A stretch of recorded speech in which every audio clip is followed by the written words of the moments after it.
करने का कोटा तय होता है, कितना खाना है, कितना पानी पीना है, वैसे भी कितना ताली बजाना है।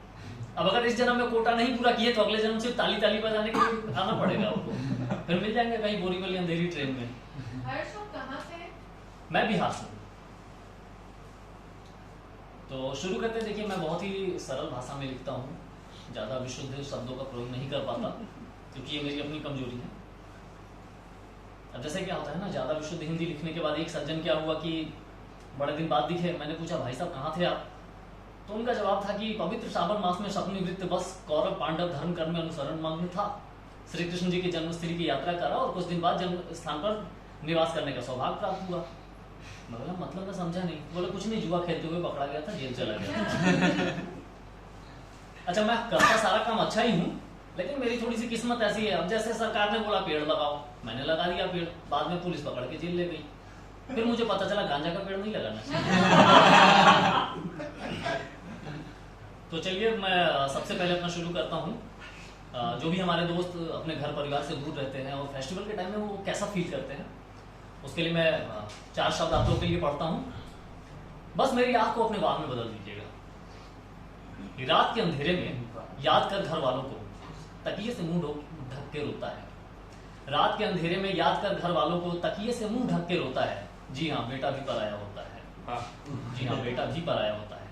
थका हारा काम के बोझ से खाना बनाते, थोड़ा मुस्कुराते, जो मन में बीज सृजन के बोता है। जी हाँ, बेटा भी पराया होता है। छुट्टी नहीं मिलने पे इस बार छुट्टी नहीं लिया बताता है। हाँ, मैं बहुत खुश हूँ, मन लग रहा है, ऐसा कह के खुद को देता दिलासा है। देख के तस्वीर माँ बाप की वो बचपन की यादों में खोता है। जी हाँ, बेटा भी पराया होता है। जो दिवाली पे पटाखे नए कपड़े के लिए लड़ता था, लाइट झालर लगाने के लिए खूब मेहनत करता था, आज सारे त्योहार को भूल कर रात को खुद से कपड़े धोता है। जी हाँ, बेटा भी पराया होता है। जी हाँ, बेटा भी पराया होता है। मैं तो बड़ा छोटे छोटे लिखता हूँ क्योंकि समय का थोड़ा सा अभाव रहता है, ज्यादा बड़ी बड़ी बातें कर नहीं पाता हूँ। हमारे एक समय था जो मैं कुछ ऐसे दौर से गुजरा था कि थोड़ा सा पीने पिलाने का शौक हो गया। बाद में लगा कि ये गलत चीज़ है तो मैंने छोड़ दिया। लेकिन मैं कैसे उस मुकाम तक पहुंचा, इसके लिए मैं आप लोगों के सामने पढ़ना चाहता हूँ कि मनुष्य का जीवन क्या होता है, मधुशाला क्या होती है। जब दिन बोझिल सी लगती थी, जब रातों में मैं जगता था, जब चुपके से मैं रोता था, जब बैठे बैठे खोता था, जब आहिस्ता आहिस्ता दिन ढल जाता था गम के उजाले में, तब चुपके से कोई हाथ थाम ले गया मुझे मधुशाले में। तब चुपके से कोई हाथ थाम ले गया मुझे मधुशाले में।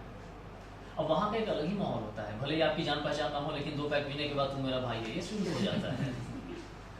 बड़ा अच्छा लगता है वहाँ पे। लेकिन हाँ, अगर आप नहीं पिए हो तो थोड़ा ज़्यादा अच्छा लगेगा कि तब चुपके से कोई हाथ थाम ले गया मुझे मधुशाले में।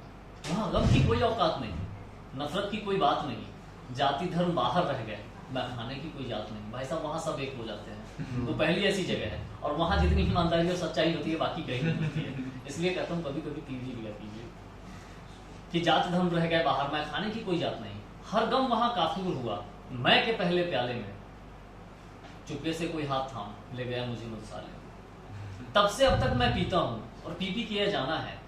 सारी दुनिया तो झूठी है, बस सच्चा एक मैं खाना है। जो मुझको अब मदहोश करे, ये नशा कहाँ किसी यौवन के हाले। चुपके से कोई हाथ थाम ले गया मुझे मधुशाले में, चुपके से कोई हाथ थाम ले गया मुझे मधुशाले में। अच्छा, हमारे देश में सब लोग कहते हैं कि स्त्री और पुरुष में भेदभाव नहीं करनी चाहिए, लेकिन ये चीज़ें बहुत होता है। पिछले कई सालों से बहुत सारे ऐसे, जैसे दिल्ली में एक घटना हुई, फिर हैदराबाद में हुआ। इन सब चीज़ों से थोड़ा सा लगता है कि अभी भी इतना पढ़ने लिखने के बाद, इतना तरक्की करने के बाद, फिर भी हम कहीं ना कहीं एक संकीर्ण मानसिकता से जूझ रहे हैं। अब तक हमारे विज्ञान इतनी तरक्की कर गई, जो मंगल पे जीवन ढूंढ रहा है, लेकिन जीवन में मंगल हो जाए कोई नहीं ढूंढ पाया। तो मैं कुछ आप लोगों के समझ पेश करना चाहता हूँ। उम्मीद है कि लड़कियों को थोड़ा ज्यादा पसंद आएगा। लड़कियों की उम्मीद है। हाँ, नहीं, उम्मीद पे ही दुनिया टिकी होती है। उम्मीद पे ही दुनिया टिकी होती है। अगर आपको कोई उम्मीद ना हो, कोई होप ना हो, तो फिर आपका जीना ही व्यर्थ है। कि चाहे युग कोई भी हो, नारी पे सितम ढाए जाते हैं। कभी द्रौपदी का चीरहरण, कभी मीरा को विष का प्याला, कभी सीता को अग्नि की परीक्षा, तो कभी नगमा कहला। जो सभ्य समाज सभ्य पुरुषों, ओ सभ्य समाज ओ सभ्य पुरुषों, तुम किस नींद में सोए हो? पहले निर्भया खोया था, प्रियंका रेड्डी खोए हो। लड़की मर्यादा में रहती है, क्या वो उसकी कमजोरी है? और उसके जिस्म को जो नोचे मर्दानगी नहीं आदमखोरी है। तार तार किया जिस्म तुझसा कोई कसाई नहीं, क्या जमीर तेरा मर बैठा था, क्या तू किसी का भाई नहीं? अब जागेंगे कुछ हमदर्द। बहुत सारे ऐसे लोग होते हैं ना कि कोई भी घटना होता है करेंगे कुछ नहीं, लेकिन चार दोस्त एकदम सुट्टा फूटते हुए बातचीत, अरे यार ऐसा हो गया वैसा हो गया, मैं ट्विटर पे ये कर दिया, फेसबुक पे ये कर दिया, फिर 4 दिन में सो जाते हैं।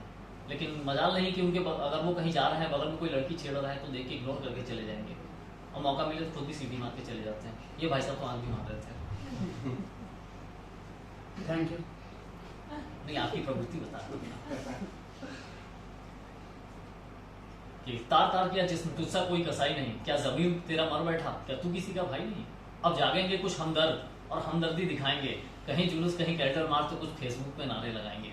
4 दिन का है सैलाब उमड़ा, फिर वही कानून व्यवस्था और नेताओं पे लंबी चौड़ी भाषण होगी, फिर अगले दिन नए खबर दर्द से कराती, सब कुछ लुटा के मौत के आगोश में किसी की बेटी तो किसी की बहन होगी।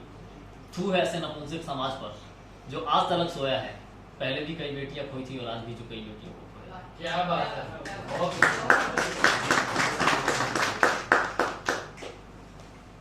अब समय थोड़ा सा कम है, कहना तो बहुत कुछ चाह रहा था, लेकिन चलिए एक आखिरी आप लोगों के समक्ष पेश करता हूँ, और अच्छा लग गया तो उसके बाद एक और सुनाऊंगा। डिपेंड करता है, बस मुझसे सुन लीजिए तो मैं सुनाता चला जाता हूँ। ये थोड़ा सा इमोशनल है, और मुझे पता है कोई रोएगा नहीं, सब हंसेगा, कैसा बेवकूफ है। तड़पता है दिल सोच के कि उसने तुझे छुआ होगा, तड़पता है दिल सोच के कि उसने तुझे छुआ होगा, न जाने क्या मजबूरी थी जो तुझे उससे मोहब्बत हुआ होगा। वो तुझसे घंटों चैटिंग पे कॉल पे बातें करना, वो तेरे ऑफलाइन होने पे तेरे प्रीवियस मैसेज पढ़ना, वो बेमतलब की बातें, रूठना लड़ना झगड़ना, और रूठ जाने पे गाने सुना के मनाना, वो तुझे हंसाने के लिए मेरा पागल बन जाना, वो बच्चों की तरह तोतली बातें, वो व्हाट्सएप पे किसी की बरसाते। सोचो इन बातों को याद करके मेरा दिल कितना रोया होगा, न जाने क्या मजबूरी थी जो तुझे उससे मोहब्बत। अब सोचता हूँ कि मेरी खता क्या है, न जाने इस जुदाई की वजह क्या है। वो जो पागलों सी हरकतें थी ना, अब सच में मैं पागल हूँ, तो मोश भी धुंध और मैं गम के बादल हूँ। तेरी नटखटी क्यूट सी बातें मुझे बहुत रुलाती है, लौट के आ जाओ न जान, तुम्हारी याद बहुत आती है। दिल में लग चुकी है आग, अब बस चाहतों का धुआं होगा, न जाने क्या मजबूरी थी जो तुझे उससे मोहब्बत हुआ होगा। सब टूट गए मेरे सपने, तेरी यादें बहुत रुलाती है, मैं जान जान कहता था ना तुम्हें, और जान तो एक दिन चली ही जाती है। क्या बात। अब कौन मुझे समझाएगा, अब कैसे मैं रह पाऊंगा, आंखों में आंसू लेके बाकी उम्र बिताऊंगा। बेशक तुमने दिल तोड़ा है, फिर भी लबों पे तेरे लिए दुआ होगा, न जाने क्या मजबूरी थी जो तुझे उससे मोहब्बत हुआ होगा, न जाने क्या मजबूरी। बहुत बढ़िया, बहुत उम्दा। अच्छा बोलता साहब, टाइम बचा हुआ है 5 मिनट से ज्यादा? नहीं, बहुत ज्यादा हो गया। बस 4 मिसरे पढ़ना चाहता हूँ। ये थोड़ा सा मेरा एक जो मेन फर्म है, मैं डॉक्टर कुमार विश्वास को बहुत बड़ा भगत इंसान हूँ, जो मेरे गुरुदेव हैं, और उनसे मैं बहुत ज्यादा प्रेरित हूँ। तो मैंने भी कुछ एक ऐसा 2-4 लाइन गाने वाला लिखा है, शायद आप लोग को पसंद आ जाए। मैं अच्छा गा भी लेता हूँ। क्या बात। आज क्या है कि खुद की तारीफ। हाँ क्या करूँ, आप लोग ऐसे मुद्दे जैसे बैठे कि रंजो गम के इस महफिल में दिल तेरा अब काम नहीं, जा कहीं किसी और चले जा, इश्क मेरा अब काम नहीं। कि तुमको मैंने याद किया ना, ऐसी सुबह शाम नहीं, रंजो गम के इस महफिल में दिल तेरा अब काम नहीं, जा कहीं किसी और चले जा, इश्क मेरा अब काम नहीं। जो लोग इश्क में डूबे होते हैं ना, लड़के लड़कियां जो भी हैं यहाँ, सबको मैं बताता हूँ, जो इश्क में डूबे होते हैं ना, भले ही कितना भी बिजी क्यों ना हो, अगर एक क्षण का भी फुर्सत मिलता है ना, तो उस समय उसे यही याद आता है कि मेरे बाबू ने खाना खाया था, दिमाग में यही आता है, तो सीधा मैसेज वही जाता है।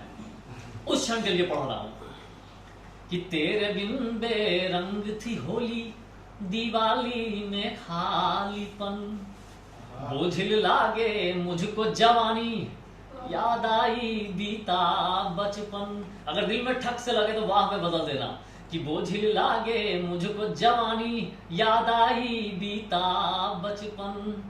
इश्क मेरा अनमोल है पगली, इश्क मेरा अनमोल है पगली, इसका कोई दाम नहीं, रंजो गम के इस महफिल में दिल तेरा अब काम नहीं, जा कहीं किसी और चले जा। बहुत बहुत धन्यवाद।